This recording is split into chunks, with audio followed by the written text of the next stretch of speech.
Welcome to a conversation on the emergence of pediatric complex care. My name is Rishi Agrawal. I'm an associate professor of pediatrics at Northwestern University Feinberg School of Medicine, and I'm a pediatrician at Lurie and Laura Beta Children's Hospital in Chicago. Today's conversation is hosted by the Lucille Packard Foundation for Children's Health. The foundation works to ensure that children and youth with special needs will be served by a family-centered system that provides ready access to a comprehensive array of high-quality, coordinated services designed and delivered to efficiently and effectively meet their unique physical, emotional, social, and developmental needs. Today's discussion features one of the articles from the March 2018 issue of the Pediatrics supplement entitled Building Systems That Work for Children with Complex Healthcare Needs. The articles in the supplement feature writing from leading healthcare providers, family representatives, advocates, policymakers, and researchers. The hope is that these articles will help to clarify some of the difficult systemic issues and challenges affecting healthcare for children and point the way towards their resolution. I encourage you to read all the articles. They are accessible online. A few housekeeping items before we begin. We want this to be a lively discussion and encourage attendees to ask questions. You can submit questions in the GoToWebinar chat box. Thank you to those who have submitted questions ahead of time. We will try to get to as many as we can. All attendees will be muted for the duration of the webinar. A recording of the webinar and the slides will be posted on the Foundation website and shared with all registrants via email. Now I'd like to introduce our panelists for today's conversation. We are pleased to welcome Dr. A.L. Cohen, staff physician in pediatrics at the Hospital for Sick Children in Toronto. Dr. Cohen is the lead author of Status Complexicus, The Emergence of Pediatric Complex Care. He will review the article's key content as well as the challenges and opportunities of complex medical care.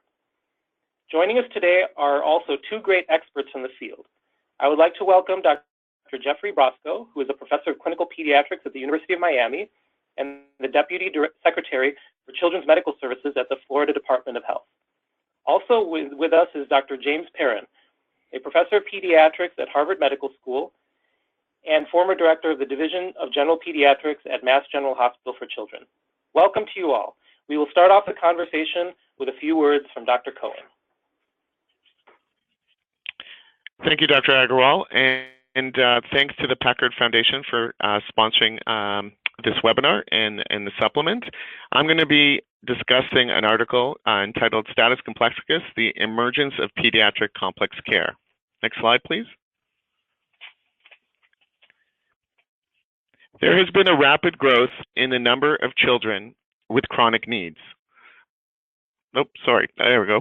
There's been a rapid growth in the number of children with chronic needs, and this has brought up the question, has there been a mismatch between the way child healthcare systems are designed, which have been traditionally focused in particular on acute care, and the actual needs of children? Next slide. The epidemiologic shift has led to a greater focus on chronic care in pediatrics. In 1998, the Maternal and Child Health Bureau advanced a definition of children with special healthcare needs as those who have or are at increased risk for chronic physical, developmental, behavioral, or emotional conditions and require health and related services beyond that required by children generally. This population encompasses approximately 15% of American children. In the last decade or so, there has been another subgroup within children with special healthcare needs that has been advanced as a target for focus amongst both practitioners and policymakers. And these children have been identified as children with medical complexity. Although there is no consensus definition for who these children are, a number of different descriptors have been used to categorize them, including chronic conditions, medical fragility, functional limitations, increased healthcare-related needs, and increased healthcare use. And they account for a smaller proportion, somewhere between 0.4 and 6% of the population. Next slide, please. And looking at the utilization of these terms over time, this figure, using data from index publications, seems to suggest that although all terminology has been increasingly used over time, in the last decade or so, the popularity of pediatric complex care has in particularly dramatically increased. It's not uncommon to see pediatric complex care as a topic for symposia, webinars like this one, calls for health services research proposals and operational funding, and a focus of continuing education. Next slide, please.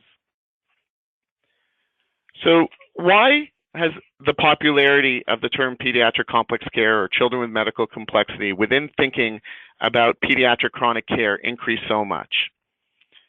For one, the definition of children with special health care needs may be too broad for some purposes.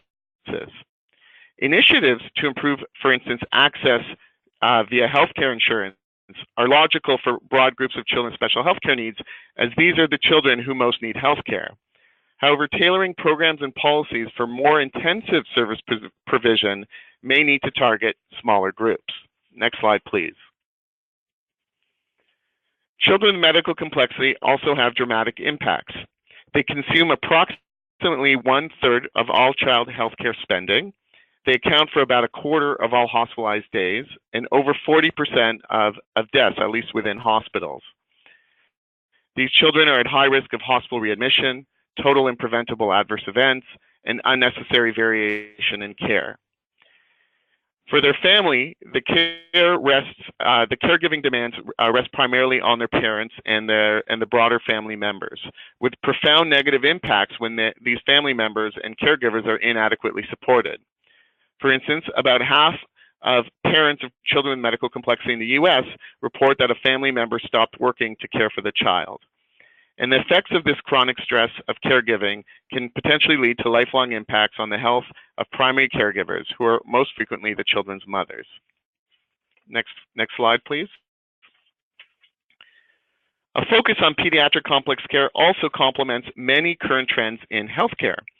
Complex care is a major topic of interest for payers and policymakers who are struggling with growing populations of complex patients throughout the Western world.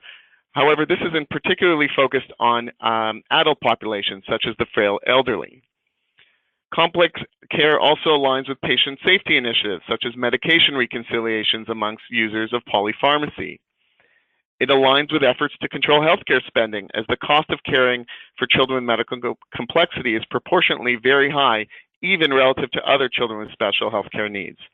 Albeit, this is true only to a limited extent, as pediatrics in general contributes relatively little to overall healthcare expenditures. And lastly, it also aligns with efforts directed at payment reform, such as payment models that reimburse providers through contracts that hold them accountable to risk-adjusted population-level costs of care. Such models can, at times, provide incentives to focus on preventative care and avoidable healthcare use in high-cost populations. Next slide, please. The emergence of complex care, and in particular, the conflation with advocacy efforts that have historically focused on larger populations of children with special healthcare needs, introduces unique challenges for child healthcare systems. The attention on children with medical complexity has occurred quite rapidly, without adequate time to create a body of knowledge to inform policy and practice. Reliable and acceptable definitions are important to a variety of stakeholders who can apply criteria for inclusion into clinical interventions like structured complex care programs, or policy interventions like financial or taxation benefits to caregivers, and population-level monitoring of the size of population and unmet needs of children with medical complexity. However, currently different definitions are being applied, leading to an almost tenfold difference in estimates of the prevalence of the population, which can lead to potentially orphaned populations and incoherent policy. Part of the challenge stems from the facility of collecting data on medical conditions and healthcare use from health administrative databases. Such systems may overemphasize medical diagnoses at the expense of other key contributors to complexity, like needs, functional status, or the social determinants of health. In order to work, any ascertainment system must incorporate dynamic ascertainment, because complexity isn't a static phenomenon. Complexity of a particular chronic condition can vary over time due to factors such as the development of comorbidities and transitions in the life course. Next slide, please. There's still a very underdeveloped evidence base also to approach the delivery of pediatric complex care. While there has been a very rapid proliferation of structured complex care programs focused largely on care coordination in a variety of different healthcare organizations and healthcare systems, there is a lack of standardization of exactly what these models of care mean. What are their core functions, for instance? There's also a lack of high quality evaluations, and those that have been conducted that are of high quality, for instance, randomized control trials, have reported very divergent findings. Next slide. Mental and behavioral health is currently not a major focus of many complex care programs, but as the listeners to this call, I'm sure realize, these conditions are highly, highly prevalent, both as comorbidities amongst children with medical complexity, and in and of themselves, mental health and behavioral health issues can independently lead to quite substantial complexity in caregiving needs. Mental and behavioral health issues may need a somewhat different system response, much more focused on community-based resources. Next slide, please. So what are the implications of the growing focus on pediatric complex care? I previously alluded to the issue of inconsistent definitions and ascertainment. It is important to recognize that even if coherent definitions are developed, it is critical to understand that complexity lies on a continuum. Different thresholds may be needed to apply for different purposes. For instance, a state Medicaid program assigning care managers to children with medical complexity amongst a large population of beneficiaries may use a different threshold than, say, a children's hospital assigning patients to an inpatient complex care service. Next slide, please. If so much attention is now placed on children with medical complexity, where does this leave the other children with special healthcare needs? There will always be a much larger residual group of children with special healthcare needs who do not fit into a definition of complexity, with more common conditions, things like asthma, or behavioral conditions like attention deficit hyperactivity disorder. For these patients and these children, the bulk of care will likely be delivered in community-based settings, especially primary care practices. They also need care coordination and supports, but with approaches that may differ or require less intensive supports than children with medical complexity. Enhanced support to primary care practices to provide patient-centered medical homes with access to coordinated specialists and community services is essential for all children with special health care needs. And this effort may be lost if policies and programs focus solely on children with medical complexity. Next slide, please. A major focus of pediatric complex care policy and advocacy has been on care nested within hospitals, especially children's hospitals. As an example, the Advancing Care for Exceptional Kids Act, the ACE Kids Act, which was promoted before Congress, endorsed the creation of Medicaid care coordination programs in nationally designated children's hospitals networks. There are certainly lots of very good reasons to anchor complex care initiatives around children's hospitals, and many such hospitals have launched very successful formal complex care programs. For one, these are key hubs for specialized care for these kids. Many of these institutions also have well-established networks of affiliated primary care practices, providing opportunities for better integrated care. And pediatric hospitals can also adapt popular quality improvement frameworks and metrics, such as length of stay or reduction in preventable readmissions. Next slide. However, the hospital-based focus has key limitations as well. For instance, the preventability of hospital-based use. Although frequently noted as a target for complex care in pediatrics, is not actually known. Such an approach may also underemphasize other critical components of care that frequently occur in community settings, like home health, mental health, behavioral health, and social determinants of health, like housing, poverty, education, and family support networks. Lastly, centering care within children's hospitals creates challenges in delivery for populations that reside far away in travel time or distance from specialized centers. More widespread uptake of telehealth may help provide outreach and reduce some of this unnecessary travel. Next slide, please.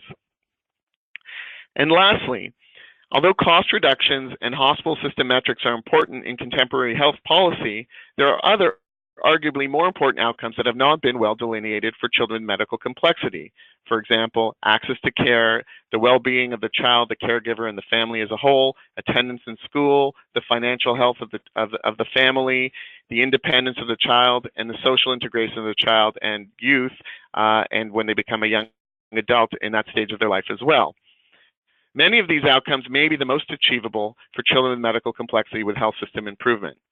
And this work in measurement science and implementation is an area in which the child health services research community can play a leading role. Next slide, please.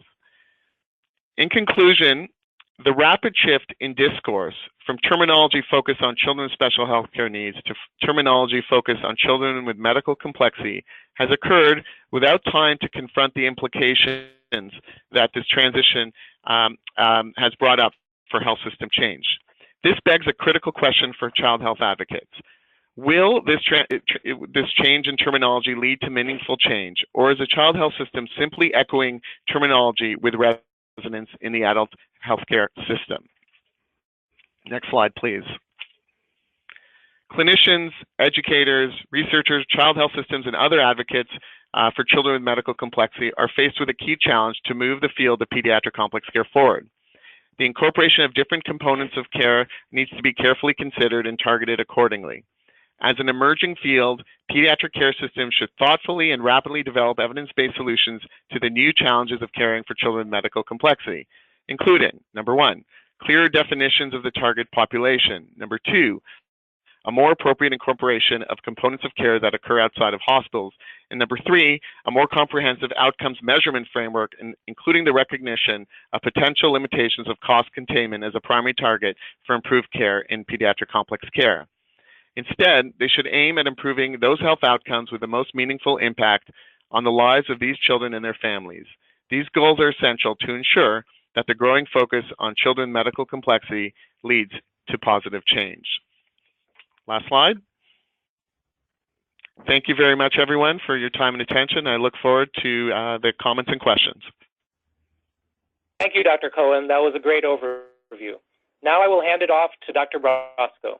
He will share his thoughts on the implications of the recommendations from the article, particularly as it relates to the state agency perspective. Thanks, Dr. Brosco. Go ahead. Thank you very much. First, I'd like to start by thanking the Lucille Packard Foundation for organizing this webinar and the entire supplement. All the articles are terrific and a really great introduction for folks to understand children medical complexity.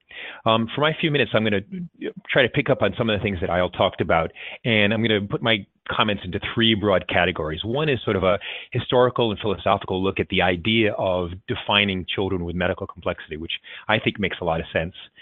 And then I'm going to shift to a very practical issue about one example of how we in the state of Florida tried to define a program for children with medical complexity. And then end talking a little bit about social determinants of health and value-based care and picking up on some of the points that Ayal made at the end of his talk. So first, sort of historically, we tend to think of this as a new phenomenon, that is children with medical complexity. But in fact, versions of this have been around for a long time, and it's hard to tell whether it's more prevalent, less prevalent. And I would say that overall, the reason is because definitions are always to some degree political animals. That is, how we define even a straightforward thing like intellectual disability has changed dramatically over time, depending on the specific political and social needs at a time. And I say political in the best sense of the word. That is, how does a group of people who are committed to trying to make something work, how do they decide what the issues are and how do they define it? And that's sort of what we're doing as we move from children with special health care needs to children with medical complexity. How these definitions get made and what the true prevalence is also, of course, related to underlying medical conditions. So if you look at something like cerebral palsy, which has had a relatively stable definition for 100 years, the epidemiology has changed so dramatically. So 50, 80, 100 years ago, there was so much polio and tuberculosis, which led to bone disease, and crashes, car crashes, and other sorts of accidents, that the prevalence of cerebral palsy or different versions of orthopedic conditions was much higher and actually has come down. And in fact, the use of technology, if you think about the ventilators used, the iron lungs during polio epidemics, it was much higher, 80, 90 years ago than it is today. So prevalence has changed dramatically based in part on the underlying conditions, but also definitions. And lastly, parent perceptions have changed over time as well. So if we use parent perceptions of disability or parent perceptions of functional status, a lot depends on what we assume about what people should be able to do. So if we imagine just 50 years ago, what we thought as a society about children with Down syndrome has changed dramatically in the last 50 years. And so whether we think of someone having limitations or not has changed even at a social level. So all these things put together suggest that the efforts we're making on phone calls like this, on webinars like this, and on other conferences to try to define what we mean by children with medical complexity is a political process that's appropriate and important to do. Part of the reason why it's so important, and I'll shift to my second point about practicality, and that is, so what do we actually do? And I'll give you an example in the state of Florida. We have a managed care plan for children with medical complexity. And one of the challenges over the years has been, how do we define who is part of that plan and who is not part of that plan? I just want to share a couple of ideas about our specific experience and say that in the supplement that we've been talking about today, there's an article by Chris Fuetner et al. That talks about the ethics of how you might go about doing this. And it's a very helpful framework for people who are trying to figure this out. One of the first things I would say about defining whether someone fits into a program or not for children with medical complexity is to talk about what are the stakes of being included or not included. If you think about something like SSI, Supplemental Security Insurance or Income, that's a very high stakes designation in that if you're in, you get some income support. Typically, you also qualify for Medicaid and other benefits. And if you don't qualify, then you're out and there's really nothing for you. In the particular program we were trying to put together, it's a managed care organization designed for children with medical complexity, but for children who weren't in, they would be in another managed care organization, which of course is what most states do for children with medical complexity. So it was a relatively low stakes decision about whether you were in or out.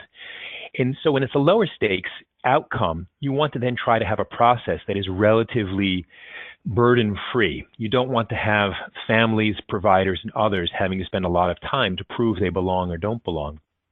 And so we opted to use a fairly simple approach of asking families about their child's functional status and chronic condition, and having a second step, which included allowed the ability for physicians to be able to say that, yes, a child had a chronic medical condition that affected their ability to function in everyday life.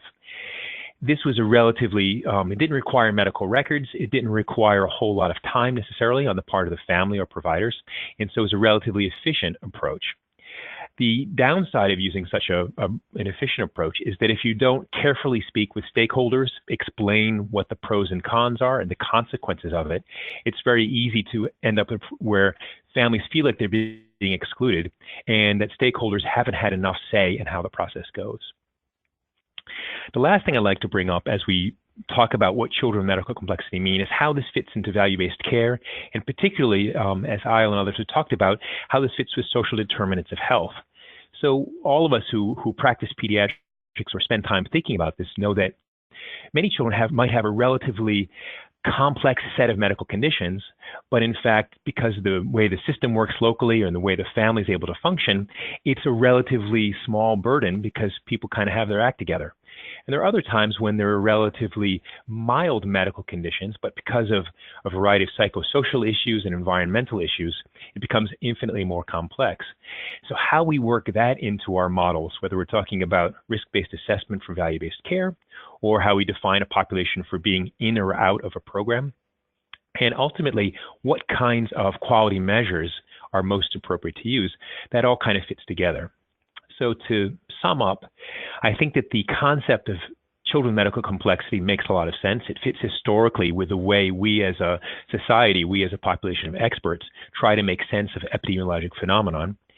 There are clearly some practical issues in trying to define which set of children for which particular program.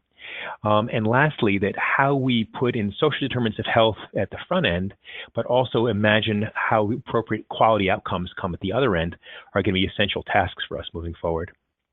And with that, I'll turn it over to the rest of the team. Thanks, Dr. Brosco. Now we'll hear from Dr. Perrin. Go ahead, Dr. Perrin. Thank you. Thank you, Rishi, and thank you, EL, for a very interesting introduction to this topic and raised a number of really important questions. I hope I'm pretty well heard. I apologize for being in a noisier spot than I had planned to be in, but I'll do my best.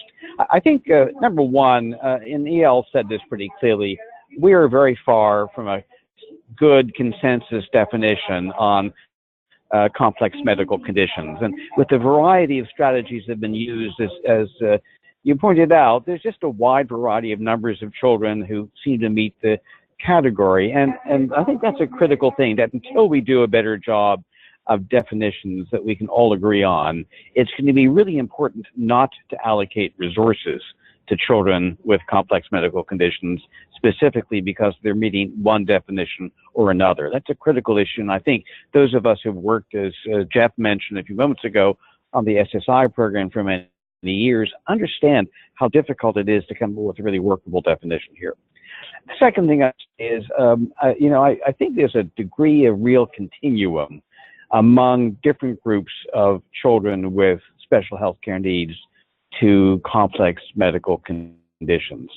I kind of wonder whether we wouldn't be better off to start being thoughtful about a couple of different categories.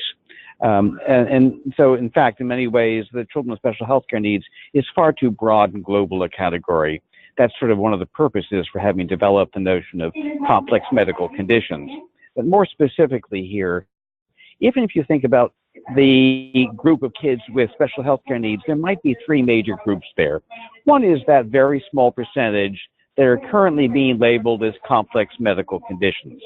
But then the other, within the rest of the group, they're kind of a pair of conditions which do vary somewhat in their prevalence rates. One are the children with a very high prevalence common chronic conditions, the big four, which are basically asthma, obesity, kids' mental health conditions, and neurodevelopmental conditions, including autism. Those are the big players. They're ones that are going to be cared for primarily in a primary care setting with some subspecialty support in certain circumstances, but the large majority of that care is not, in fact, in a hospital-based setting. Then you have another group of kids, still 3 or 4 times the size, probably, of children with complex medical conditions, who have a lot of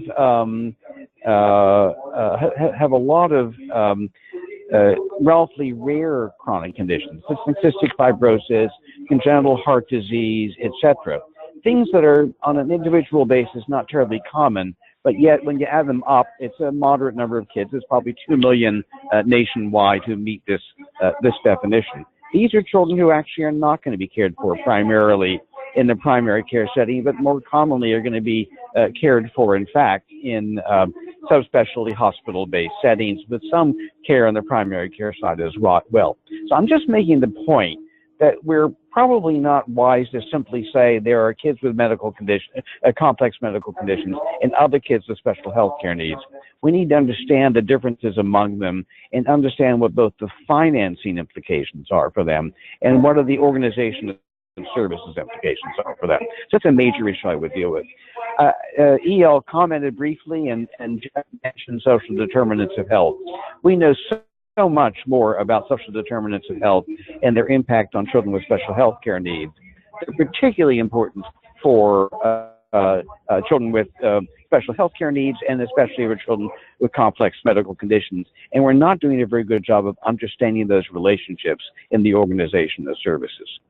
My last quick comment is, I think we've done a great job of learning more about this population. I really so much value the work of EL and so many other good people in this field that have led to that wonderful graph you have of showing the increasing number of articles in this area. I do wonder, though, still how well different trajectories for children with complex medical conditions are understood. We've done a lot of cross-sectional studies. We know something about what they're going through right now, but we actually don't have a lot, I think, in the sense of long-term outcome studies. And my guess is, just as we know for kids with autism, for example, there's an incredibly wide variety of trajectories with lots of waxing and waning over time. And I think we need to describe that better in order to understand how to really organize and develop services. So thanks very much. I'll go back and mute and be quieter. Great. Thanks, Dr. Perrin. At this point, we'd like to hear from all of you, the listeners. We've already gotten some questions in the chat box, but feel free to continue adding questions. I'm going to go ahead and start asking some questions of our speaker and panelists. and incorporate some of the questions that you all put into the chat box as well. So, Dr. Cohen, Drs. Brosco and Perrin raised questions about the influence of the social determinants of health. Are CMC compared to children with special needs or the general population more susceptible to the social determinants of health? Sometimes the term canaries in a coal mine is used. Or does the need for specialized medical care end up being more important than the neighborhood, the school, etc.? What do we know about this question? What's the state of the evidence? Dr. Cohen, if you could respond, and then I'd love to have the Drs. Brosco and Perrin pipe in as well. If the three of you would like to discuss this for a few minutes, that would be wonderful. So, Dr. Cohen? Yeah, so I think it goes without saying that social determinants of health are determinants of health on a population level, independent of the individual's underlying condition, and anyone who has experience caring for children with medical complexity, I'm sure can think of many anecdotes of ways that the social determinants of health interface and contribute and create barriers to improving and optimizing health outcomes for these children and their families. In terms of empirically, how do these kids compare to other populations? There actually is a little bit of evidence. So in terms of this, there was a paper by Dennis Kuo a few years ago published in Health Affairs that looked at this question, and some other work that came from Canada about a decade ago that seems to indicate that the population actually at highest risk of disparities due to the social determinants of health are probably the broader special healthcare needs group. That with children with medical complexity, their medical needs are so overwhelming that that they interface with healthcare systems and they have no choice but to look after these children. I think the populations that are more hidden, for lack of a better word, for instance, kids with mental health issues, kids with behavioral health issues, that highly prevalent group that Dr. Perrin alluded to, I think there's empiric evidence that suggests that there are greater disparities in terms of the social determinants of health in those populations than children with medical complexity. But again, I want to come back to the first point I said. I still think that it is a critical issue that crosses any at-risk vulnerable group. Great, Dr. Cohen. Drs. Perrin or Brosco, do either of you want to add anything?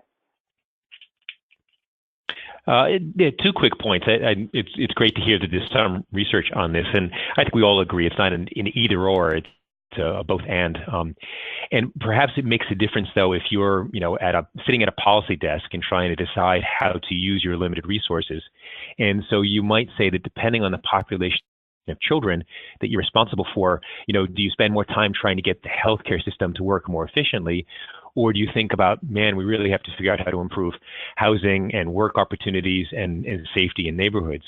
So I think that I would love to see even more research in this area that would help guide some policy decisions when you have to say, all right, I have a population of 20 or 30 or 30,000 children, and how do I maximize their well-being? And embedded in this, of course, is something I presume we'll talk about as we go along, which is what are really the right quality measures to be using. And if the quality measures are, were you able to see a specialist that answers the question in one way, but if the quality measure is something like the parenting stress index or ability to get to school or parents to go to work, then it might push you in another direction. So a lot also depends on what we're seeing as our key outcomes for children. I would agree with these comments very much. The work in social determinants of health in children with complex medical conditions goes back half a century. Barbara Korsch and Richard Fine, studying young people getting renal transplants, came up with very clear evidence about which kids succeeded and which kids didn't succeed. And they actually tried some interventions to try to improve some of the issues around social determinants for the kids who are at much higher risk of successful renal transplant. But I think we have lots and lots of evidence about these interactions. I don't think it makes a whole bunch of difference to consider whether kids with special health care needs have higher rates of need than kids with medical complexity. I think what we do know is certainly, for example, on the SSI population, which includes a lot of kids with complex medical disorders, that that's a group with very, very high social need and need to be responded to appropriately. Wonderful. We're going to move on to our next question now. Dr. Perrin raises some important challenges with defining CMC, and Dr. Brosco talked about the real-world implications and the stakes of who is in and who is out. The line between children with special needs and CMC is sometimes vague, and complexity may wax and wane over time, as Dr. Perrin noted. Given these challenges, Dr. Cohen, would you comment on what you think are the best opportunities to create a working definition of CMC? And then I'd love to have the other two panelists respond as well. Yeah, excellent question, and I must say these are not easy questions, which is appreciated actually, because the idea of this paper was to raise questions that don't have clear-cut answers. I want to echo what Dr. Brosco said earlier, that the stakes are very important in terms of deciding how to develop criteria, but I actually think there is no need for a single definition, because I think a single definition is problematic, and clearly understanding the difference, not just in thresholds, but also in what you're actually targeting in terms of the elements of complexity is really important. So I'm going to give one example from where I live. So I'm in Ontario, Canada, and we've developed a provincial complex care initiative. And we were purposely asked to focus on a very, very small number of patients, because the cost of the intervention, which was a very intensive care coordination program on a population level, was very high. So the definition we've used included technology assistance as a necessary criteria. So technology assistance being things like a tracheostomy or a feeding tube. There's no magic in that, other than we were told to focus on a very small number given the number of resources we had available, and the intervention was really a very medically targeted intervention. So it did not make sense to utilize it for a population that didn't need medical care coordination. And for that, we also happened to use what I would call a high bar, a high threshold. So the numbers are actually smaller than 0.5% for that particular intervention. As Jeff alluded to, there's other examples where the population may be targeted that's much larger, where the stakes may be different, and where the intervention may look very different. So I think the key piece of it is transparency around what the definition is and what it is going to be used for. What bothered me when I wrote the paper, and the reason I made this comment, was that people use terminology loosely and then apply completely different definitions for different purposes without really understanding the implications of what the definitions are being used for. So I actually don't think there needs to be a single consensus. I think there are broad fields and broad domains that can be utilized for different purposes. Great, thank you, Dr. Cohen. Drs. Brosco and Perrin, if you'd like to respond. And Dr. Brosco, specifically to you from the audience, there's a question as to which definition for CMC your team used, and do you think that it worked well? Do you have any regrets about that definition for your purposes locally? If you want to address that in the context of responding to Dr. Cohen, that would be wonderful. Sure, and I think actually what we're all saying is pretty consistent. And there was a paper by Jay Berry and Chris Futer and a few others in JPEDS, I think in summer of 2015, that talked about how, just as Io pointed out, that you want to start off by thinking kind of what are your goals, what are your resources, and if you're transparent about that and say, okay, this is the population of children we want to focus on, here's why, here are our specific goals, here are the resources we have available. Based on all that, you're going to set a practical definition for that program.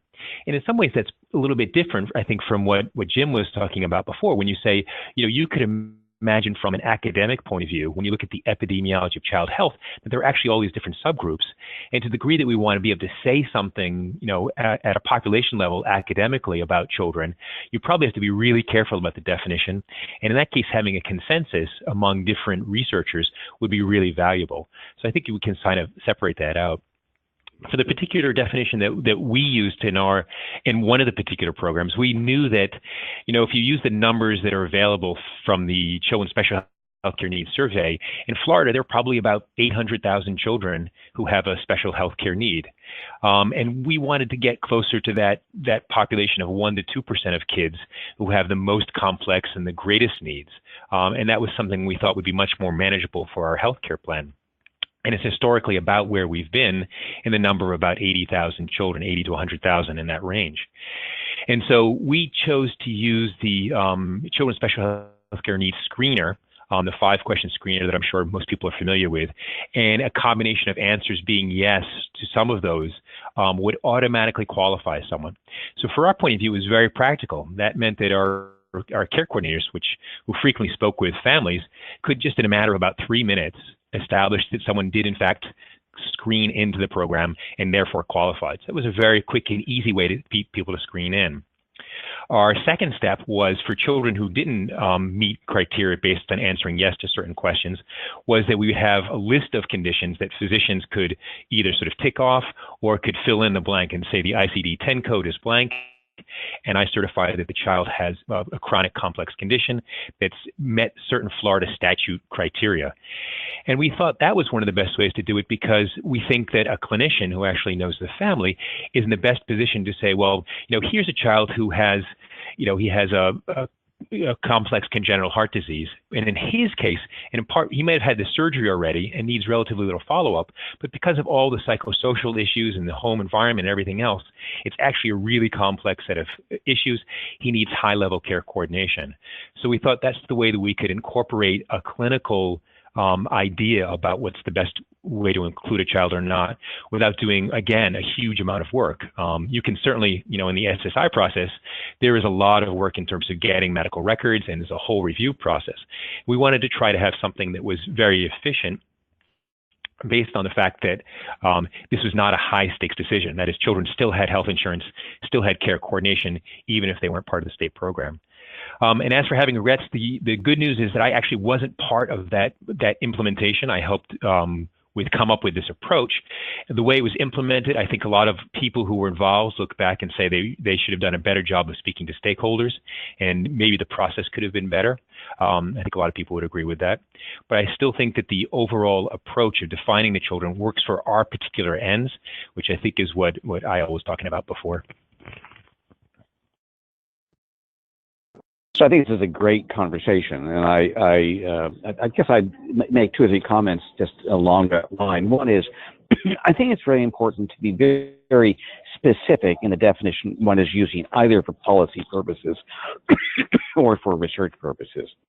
And one of the problems I think we know in the literature is people have used definitions that are not very explicit, and it makes it very difficult to compare from one study to another, or from one policy decision to another, from one Medicaid program to another, et cetera. And so I think that's just one piece of advice that I think I pretty strongly feel about. Second, as Jeff knows, I also follow the Florida experience, but much more from a distance than from his. But I do think, especially that second step of asking clinicians in a systematic and reliable and valid way, sort of, does this child have a chronic condition that meets criteria, was not done very well. And as a result, a large number of children in Florida actually lost benefits because their parents didn't answer the right way on the 5-question screener. It's a great example of using what was really designed never as a policy or programmatic procedure and applying it inappropriately to determining whether kids should get services. Again, it's partly that the state did not do a very good job on the second step process that Jeff listed there. But I think that does highlight for me a critical issue, which is if you're going to allocate services, whatever they may be, care coordination, funding, specialized healthcare benefits, etc., it's really critical that you have a reliable and valid strategy for doing so. And we're pretty far from that in many areas. I'm not actually proposing that we do a lot of expansion of the SSI methodology, about which there's also been, by the way, a lot of debate that we've been very much involved with. But at least there's some degree of reliability to those decisions in that particular circumstance. So I guess I'm just saying, Folks, we have a long ways to go to have really good definitions that work. It's really critical that everyone use very explicit definitions and not sort of fudge it in whatever you write or whatever you do in policy, and that we should not be using inappropriate measures to prevent kids from getting the services they need. Thank you all. Let's pivot to outcomes a bit. Dr. Brosco raised the question of how do we protect CMC in the move to value-based care, which can inadvertently create incentives to focus on large populations of mostly well children. We've had some questions from the audience about how do we potentially look at what are the outcomes that matter. One audience member asked about long-term outcomes, even going into adulthood. What do we know about that? And then how do we ensure that the outcomes measured ensure that children and families meet the goals of care? So Dr. Cohen, specifically given that cost savings in this population are far from guaranteed, as you noted, how do we choose the right quality measures for CMC? How do we go about developing them? What are some of the opportunities for that? So Dr. Cohen, if you could respond, and then we can have the other two chime in, that would be wonderful. Go ahead, Dr. Cohen. Yeah, so the excellent questions, and again, this conversations and the thoughts of the people who are asking the questions are wonderful, and I appreciate the excellent insights of Dr. Brosco and Dr. Perrin. In terms of outcomes, I think, the challenge, I think we have to first off come up with a challenge which isn't unique to children with medical complexity. It's true of broader special healthcare needs initiatives, is it's a very, very diverse population, as Dr. Perrin alluded to. So the traditional way of thinking about outcome metrics in terms of disease-based outcomes that you can do for more focused medical populations is next to impossible. I think my personal opinion around outcome measures is that the best way to actually approach the issue is in an era of patient engagement, is actually eliciting from a representative group of family stakeholders what matters to them, and thinking about what we as a healthcare system can change. We can't change someone who has growth motor functional classification system 5 cerebral palsy to a level 4 cerebral palsy, but we can make a lot of changes in other outcomes for that particular individual. So if you ask if you structure the thinking around outcome measures in terms of what matters and what do you think, and then thinking about what we can change, I think that's a really useful paradigm for actually prioritizing outcome measures without overburdening respondents with very comprehensive instruments that I sometimes feel are not that particularly helpful, like very long inventories of quality of life, for instance. So that would be one approach. And again, real world examples, if parents say to you that, being able to go to work is important for them as a family, or their child being able to go to school is important for them, those are not very challenging outcomes to potentially ascertain. We just need information systems to actually collect those sorts of things routinely. So those are my thoughts. I think it's really important that these are engaged in what matters to people, and that we develop health information systems to be able to solicit that information in a convenient way. Thank you. Drs. Brosco and Perrin? This is Jeff, and I think a lot of you have probably had the experience that some of us had. My general pediatrics group got approached about a year ago from one of our managed Medicaid organizations saying, here are the HEDIS measures you're going to get rewarded or dinged for. And among them were lead level at age 2, immunizations, well, child care visits, the usual things that probably everyone knows about. And it actually changed our practice, right? We started collecting lead on children. We've not had any positives yet because we don't have older housing and stuff in Florida, but we started collecting a lot of lead levels, and we started putting things in the medical record, like we had to put in a diagnosis code for BMI. Even though we'd always been measuring it and giving advice about it, we now had to click a few more times. And as I thought about those things and what impact they might have on a child with medical complexity or even special healthcare needs, and you realize, of course, there's not much. And I think this is one of the critical areas moving forward, is what quality measures we choose are going to have a huge impact on how providers behave and what they do. So I think this is going to actually, I'm going to ask Jim what you think, because you were just talking about how important it is to have good data and clear research. And yet we are at the moment where we have to make practical decisions about things like quality measures. And as near as I can tell, we don't have great research yet on what we should choose for a large population of children who have medical complexity or behavioral issues or others. And so I guess the question is, when you don't have the data, how do you move forward? Wow, what a great set of questions. Marvelous indeed. So a couple of thoughts here. One is, I completely agree with EL that the measures that we use have got to be way beyond diagnostic or even categories of diagnosis, whether the blood pressure is okay, or urine's clear, et cetera. So not terribly helpful in this area, but the measures of kids functioning, and there are ways of measuring children's functioning broadly using some of the World Health Organization models of that. Understanding behavioral implications and behavioral functioning as well as physical functioning is really pretty critical in that, and social performance, social interactions are also quite important there. I think also, given the fact that we're working with families, many of them young families, just as EL said, the effects on family are really important to understand and to see what strategies you can measure about those kinds of outcomes. But it is true, we're still pretty early in having an adequate consensus-driven group of outcome measures that are really useful here. I do think there's been some good work in there. I'll highlight the comment that in mid-May there will be a report from the National Academy of Medicine relating to children with complex medical conditions, actually not specifically the CMC that EL is talking about, but rather children who are eligible for SSI, and understanding what we can expect around trajectories for them. And importantly, there's a section in that report about what we do mean by outcomes. What are the important issues to describe and to measure there? So at least it provides a framework, even if we don't necessarily have the very best suggestions and exact measures to use. Wonderful. Thank you to all. We've had a couple questions from the audience about interface with adult systems of care. Is there value in exploring similarities and differences between the management of patients who are complex between adult and pediatric systems? How do these systems differ, and are there opportunities for collaboration and advocacy with adult providers? Dr. Cohen and then the rest, would you like to respond to those questions?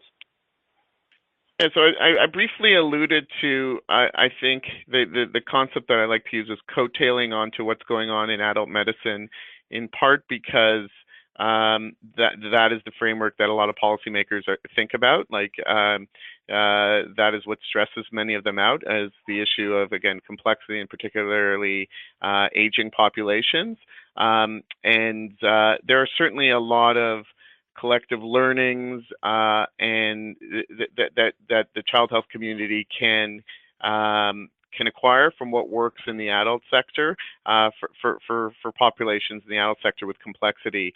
You know, the challenge is with that is it's definitely not going to be a cookie cutter kind of you know, the Camden, New Jersey model that was in the New Yorker of how to deal with high cost patients. You can't apply that to pediatric patients because the conditions are different, the interface with school and family and all those other things and other social determinants of health that are particularly salient to a developing organism that is a child is different. So I think there are opportunities to leverage learnings and opportunities to leverage the ear of policymakers who are anyways embarking on population level initiatives for complex care.